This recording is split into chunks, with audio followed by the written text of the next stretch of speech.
What's up, guys? I'm Laura from Reading in Bed. This is Friday Reads, although it's already Friday evening, so whether this gets up on Friday or not is another matter. But I do have my adult beverage, and the kids are out, husband's out, so let's do this. 20 Books of Summer continues. I'm past the halfway point in terms of reading, not in terms of reviewing. I don't think I got anything up this week.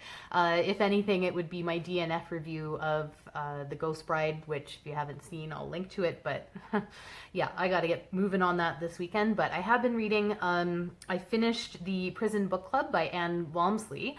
And a really nice thing, after I finished it, I was Googling reviews and I found Lit Lover's blog had done a review like 4 years ago or something, maybe even longer. So I went and commented on it, and she commented right back. So this is someone I followed for a very long time. Her review is very positive. In the end, my feelings are mostly positive too. Hers was a little more positive maybe than mine will be, but yeah, it's so nice when you find a blog post that's that old and you can still just kind of jump right in and start having a conversation about the book. It looks like it's been published in a number of different countries. I've seen a few different covers for it floating around. I think the Lit Lovers blog is out of the UK.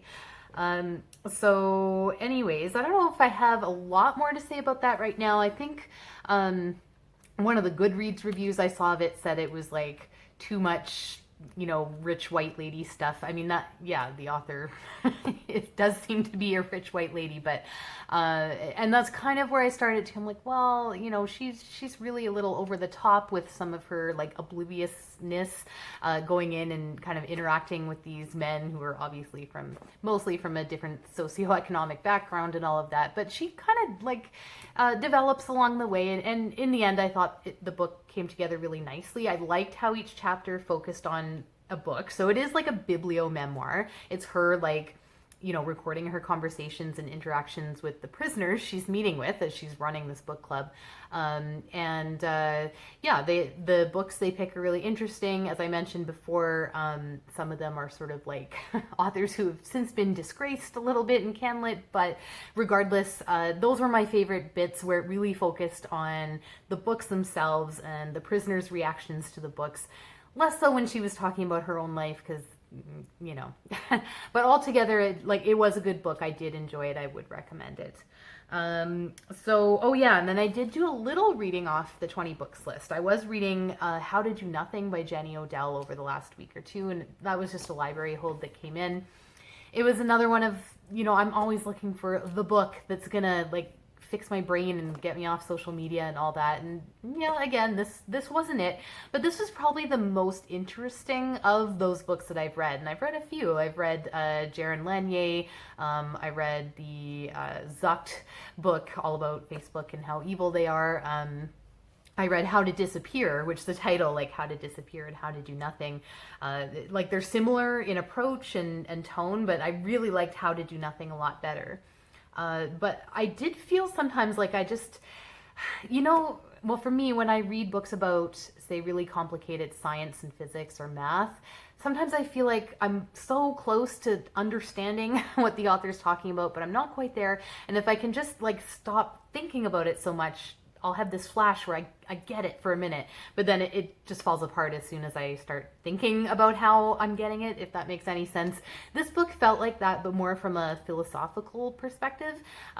Jenny Odell is an artist, but she's really getting into, like she's using words like ethics and poetics in the more like sort of theory and philosophy perspective, and like that it's a lot. But there were these flashes where I'm like, I think I get what she means. I would sort of distill it down to, at least if you're looking at it from a social media perspective, she's saying you can't just get off social media or get off the internet. First of all, it's not really possible. Second of all, getting off of it doesn't work. You have to like get on to something else. You have to pay attention to something else. And her whole thing is that something else needs to be something not just offline, but something real and something sort of tied to the place that you are, or the place that you live. Like for her, it's bird watching, shades of Jonathan Franzen, but it could be anything, but it's sort of like something that's physical, something that's rooted in the real world. So like I have a hard time describing it, but there were moments in the book where it's like, oh yeah, I get what she means. It was a really interesting book. It's one that I would like to own because I'd like to be able to kind of write in it and stuff. The one drawback, because she's an artist, she does refer to visual pieces of art quite a bit, and there's no pictures. Now I know we all have our phones and we can just look them up, and I did that in a few cases, but with books like this, I always wonder, is it just that the printing cost would be too high, so they don't want to include illustrations? Because some like pictures of what she was talking about would have been really nice, would have been helpful. So that was my sort of off list reading. And I have started Arlington Park by Rachel Cusk. And so like before this, the only Rachel Cusk I had read was in her Outline trilogy, and I didn't even finish it because I kind of like got off track with it in the second book. This is very different. This is like very traditional kind of narrative. And it's more of a, I mean, it does say a novel on it, but so far it's more like linked short stories, and it's about all these sort of like disaffected suburban mums. I think it's kind of late 90s, early aughts-ish, suburb of London, I think, although in my head I'm pretending it's a suburb of Edmonton. I'm pretending it's, you know, a group of mums in Spruce Grove or something like that. And, you know, my first impression, I think the first thing I tweeted about it was like, oh, is this going to be one of those, you know, sad rich lady books where most of their problems could be solved by having reliable childcare? Because I see this in a lot of books where it's like, you can tell the author's trying to say something about, you know, the second or the third shift that a lot of women work after, you know, their actual job. They have to do all the stuff at home and the childcare. And I'm not disputing that, like it's true. But a lot of times in those books, I find like it's a mom who is trying to, you know, work without having their kids in childcare, so they're doing both at the same time, but they're very well off. And I'm like, why is your kid not in daycare? Like, a lot of these women, I'm like, just get a full-time job, you know, instead of, you know, often it's like part-time jobs or freelancing. And, you know, this is just my experience, but always having had a full-time job, like there was no opportunity for some of this childcare and housework stuff to creep so much. Again, I'm not saying that we have it down in this family. We do not.